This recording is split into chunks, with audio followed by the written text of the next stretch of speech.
Hi, I'm Dave. This is the Cyderbaby Show, and today I'm talking to Bright Black. Hello, guys. Hello, how are we Hello. doing? Um, I'm well. You're looking rather well. We came across each other last week, didn't we? You were putting feelers out for your new single. Yes, And yes, I put a post up, and you did. you commented, and then it went from there.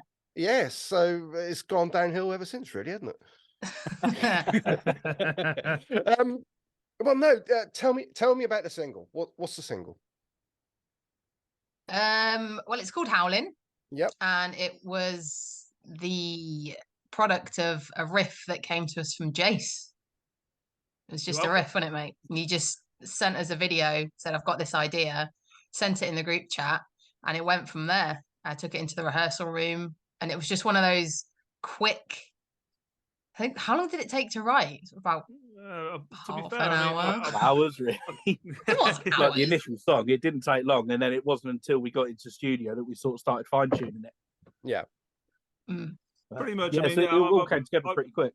Yeah, I mean, I had that sort of idea, just jamming away at home to random things, and I thought, oh, that sounds pretty good.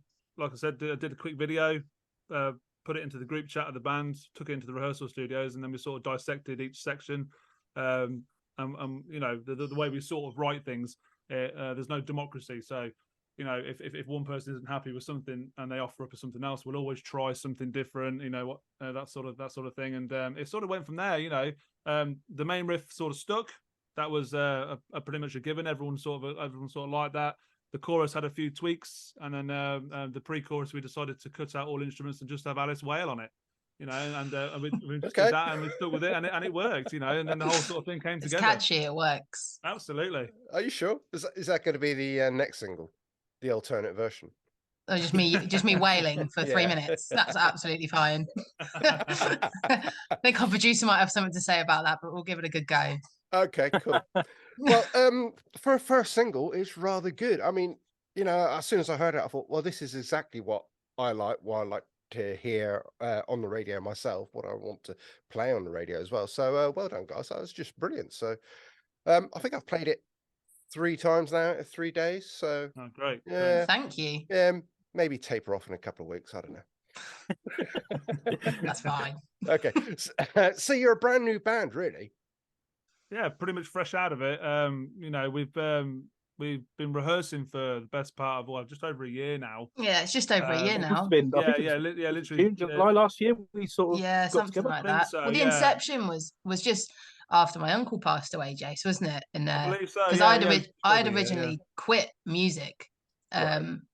I had a family and had other things to sort of focus on, and my uncle passed away, and I was at his funeral, and everyone was coming up to me saying, "Oh, he was so proud of you. He was so proud of you. You're still doing music." And I went, "Yeah, yeah, I'm still doing it."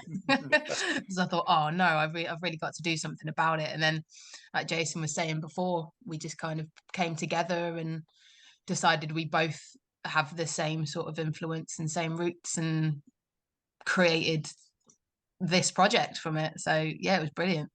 Okay. So where are you based? Where's home? We're all sort of around Coventry is because we practice in Coventry. Yeah. Alice lives in Coventry, but I mean Jace is actually in I suppose Jace and Alex are both in Rugby, and I myself am in Daventry. So we're sort of it's just Midlands, I suppose, isn't it? But it's just sort of Midlands based. Yeah. So we just sort of all congregate in Coventry, and it seems to work really well for us, to be fair. So excellent. So what is premise behind the band then? What are your aims? What are you looking to create sound wise? I mean, that's you boys. Aims and goals. I mean, for me, I think it's difficult to say as I've got a little bit older, but I think now I'm a little bit more mature about the whole music industry sort of side of it. I don't particularly see myself as just this all-given rock star sort of vibe you used to get when you were like 11 going to school thinking I'm going to be the next Slash or anybody like that. I think now the sort of aim for me, and I think I'd like to I'd like to think the rest of the band are on the sort of wavelength, is just take it as far as it goes. If it goes as far as just doing, you know, smaller gigs around the UK, but the name's still out there and people still want a product, then also be it. But if it goes further than that and we end up doing bigger, you know, bigger shows or even potential small festivals that are dotted around the UK during summertime, you know, then all for it. You know, I think all of us are prepared to see where it can go.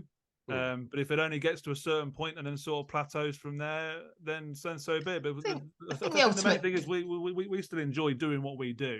Yeah. That's what it is, isn't it? We enjoy what we do, and we've got such a good connection, the four of us, that we just take it. We enjoy what we write. We love performing together.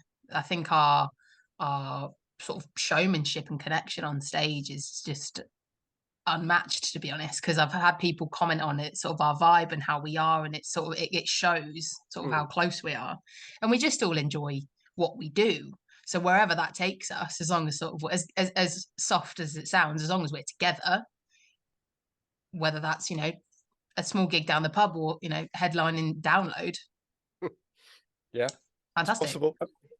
Yeah, I very much agree. To be honest, I think the thing is we've all sort of been in the local scenes respectively with different bands for long enough that we know how things sort of work and how it goes. So I mean, I think anyone that's in the band that says, "Oh, I don't want to get big, I don't want to do that," they're lying, because you know everyone would love that. Right, yeah. You know, let's be honest. Yeah. But it is that sort of thing where it's like we're all in our 30s now. We're all, you know, we're all Sod off, I'm settled. 28. I'm 28. All right, me and Jason are in our Putting 30s. years on me. We're the old ones. And but it's the sort of thing where it's like we're very happy with, you know, like Jay says, if it goes, you know, so far that we maybe play local festivals, do this, do that, we're happy that we're sort of playing together, make music together. But, you know, should the opportunity arise to do something bigger, damn right, we're going to take it, you know.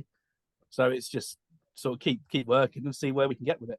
It sort of lays on to you know, sort of to upcoming gigs. I mean, we're competing for a spot of Bloodstock with Metal to the Masses in a couple of weeks. Okay. And obviously we've all grouped together and said to ourselves, you know, if it got to a point where we got through the heats of Metal to the Masses, which is the 20th of May in Wellingborough, you know, support is required. Yeah, absolutely. Yeah, we need your votes. Yeah.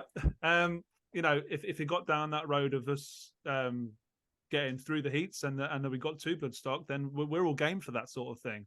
You know, there's nothing stopping us. There's no ceiling with Bright Black at the moment. You know, again, reiterating what I said earlier, if it gets to one sort of stage and it plateaus, but as long as we're still playing music together, great.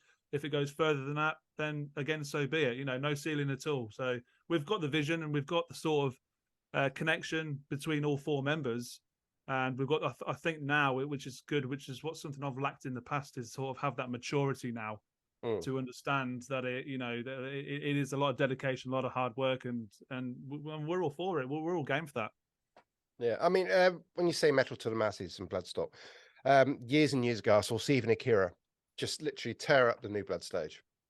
Yeah, and I thought then they were really good, and I'm getting the same sort of vibe from your music as I got from theirs as well. So if you can tear up that stage like they did, I mean, they came back, and I think it was, I can't remember the year, but they were on the Sophie stage as well, and I think they're on the main stage this year, and they headlined the Dogtooth stage at Download, I think last year as well.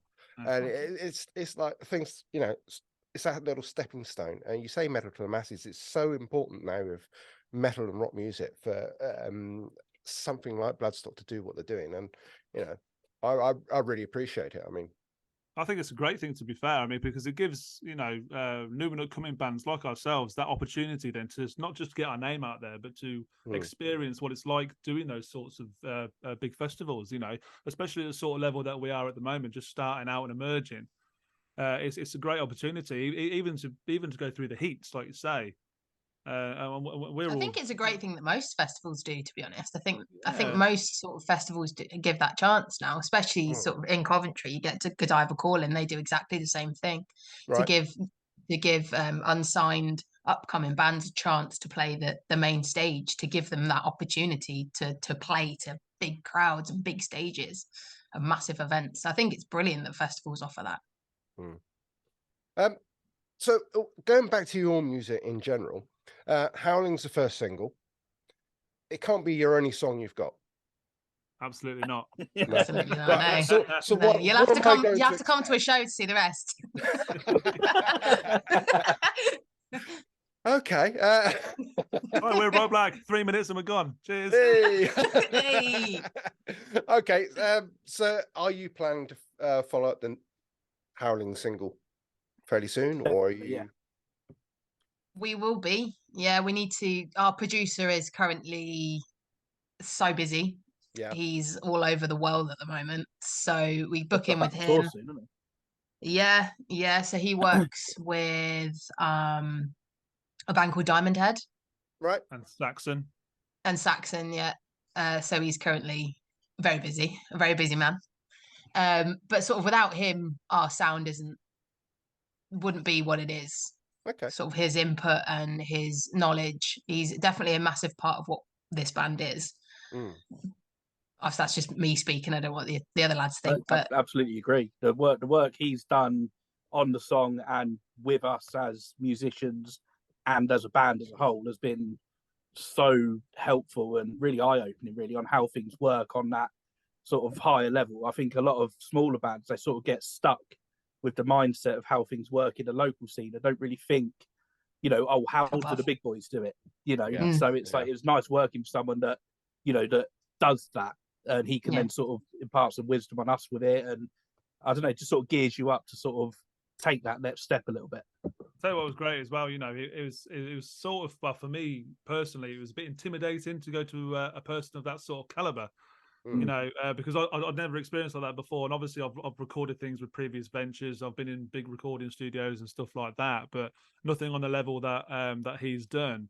And I was a little bit intimidated at the time, but I tell you what, he couldn't have made any one of us feel more sort of at home and more relaxed. He was so patient with all of us. He listened to a fair few tracks that we wanted to record. Obviously, we only had the time at that particular point just for one recording, and he listened to a few, and he chopped and changed little tiny bits just to tweak them, and then he ended up picking the best out of the bunch in his mind, which obviously was Howlin. Obviously, like Whit was saying, without his input, it would have been a lot more of a difficult road, I think. Okay. So hopefully then in a couple of months' time or so, you're going to be going back in again and taking the next yeah, song. we are wanting to do an album, hopefully. So there's an exclusive. Okay. Wow. You heard it here first, people. Yeah. If not an album, no, we are wanting to do an album. So we're in the stage of sort of just finishing off a couple of songs. So we've got the album ready, and then we'll look at getting it booked in and getting it out. As to when that'll be, I couldn't tell you. I don't know.